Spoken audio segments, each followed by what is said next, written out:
I guess everybody knows who I am. I'm Raymond. I work here at Mount Carmel. I've been here for 47 plus years, and I also am the fire chief of the local Van Cleve Fire Department. And in 2013, August 2013, I saw the lightning bolt strike the administration building. I saw the debris coming. How I happened to see it, I was sitting on the porch of the RW, the Retired Workers Cottage, watching a storm come in. And as it come in, I saw the lightning bolt strike the building, and I saw the debris flying everywhere. So then I come across the campus.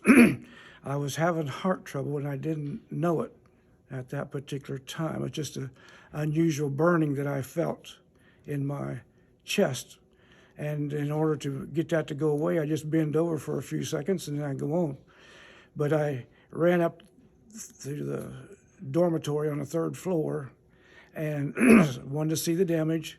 I saw the damage, saw the fire, and realized right away my mind thought, if this building goes down, we will lose the science building, we'll lose the Apollo House, and we'll lose the library building, and possibly the kitchen building.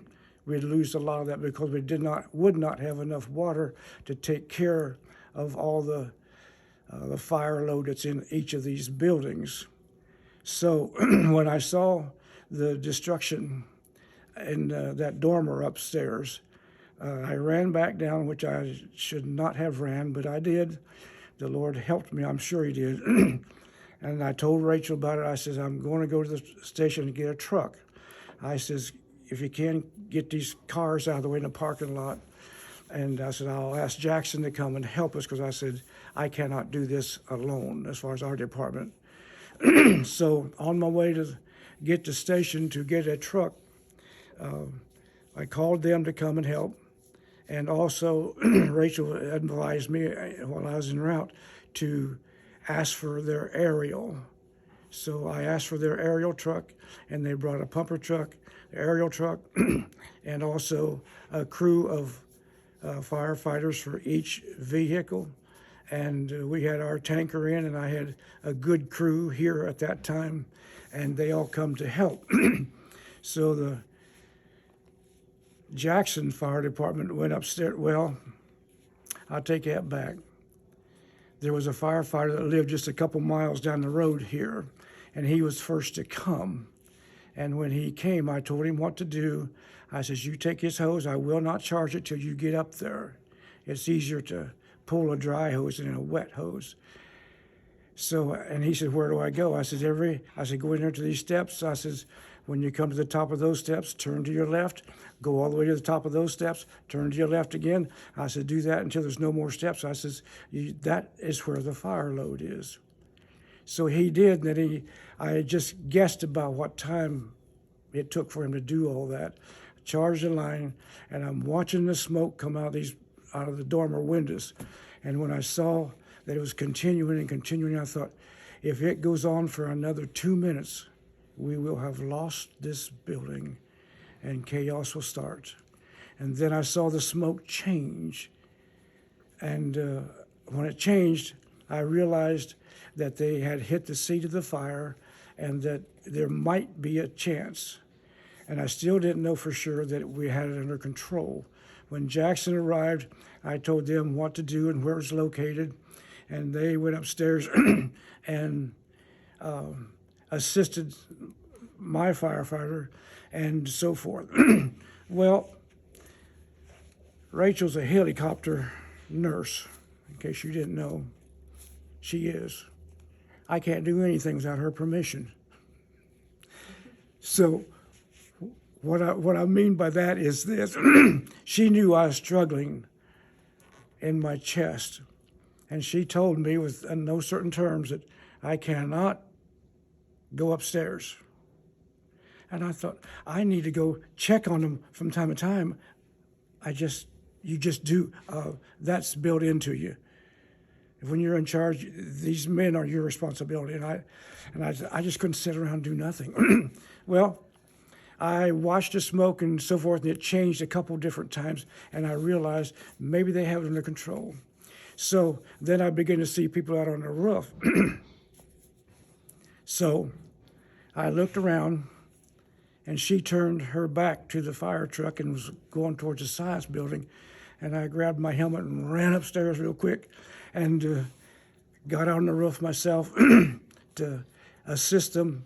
And I told them, I said, I want this done and this done and this done. And you make a hole in the roof to let the heat and smoke out. And I said, now, when you think you're done, I said, you douse it good, real good. And I said, now, when you're done, I'm coming back up and I'm going to check on you. And one of the firefighters looked at me and said, what in the world are you so hyper about getting this fire put out? It's under control. I said, listen, in about an hour, you're going to go home. I live here. I have to live with it. Whatever we don't do now, I'll have to attend to it later, and it may be too late to do any salvaging. So after they said they were done, I looked around and I didn't see my wife, so I just went on upstairs and like I knew what I was doing. You know, that's a nice way to do it. But they did a good job, and I saw that the heat was gone, the smoke was gone, and everything was about as good as I had done it. So, you know, they did a pretty good job. Going back to the making sure things are done correctly, I better make this mention. When we go to a house fire, they don't want me to do what they call overhaul. What that means is tearing down part of the ceiling, part of the walls, to make sure that the fire isn't creeping through, because I do such a thorough job that I take so long, and they want to go home.